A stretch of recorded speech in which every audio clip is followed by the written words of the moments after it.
एका जंगलात एक मोठं झाड होतं. त्या झाडावर एक छोटी चिमणी तिच्या अंड्यांसोबत राहत होती.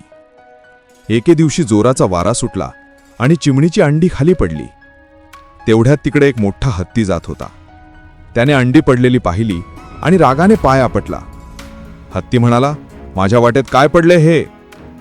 अंडी फुटली आणि चिमणी खूप दुःखी झाली. चिमणी रडत म्हणाली, ही माझी बाळं होती, तू असं का केलंस? दुसऱ्या दिवशी हत्ती तलावात पाणी पीत बसला होता. तेव्हा एक छोटी बेडूक आणि एक पक्षी त्याच्याजवळ आले. बेडूक म्हणाला, ए हत्ती, तू मोठा आहेस म्हणून इतरांना त्रास देऊ नको.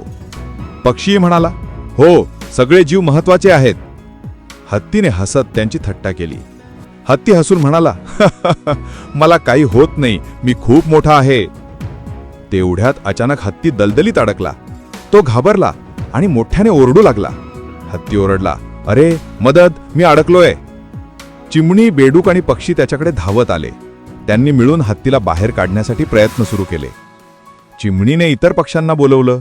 बेडूक पाण्यात उडी मारून दिशा दाखवत राहिला आणि सगळ्यांनी मिळून हत्तीला बाहेर काढले.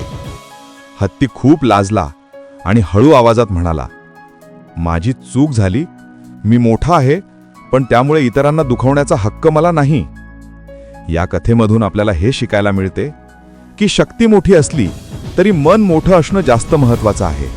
आणि इतरांना त्रास देऊ नका, कारण कधी कोणाची मदत लागेल सांगता येत नाही.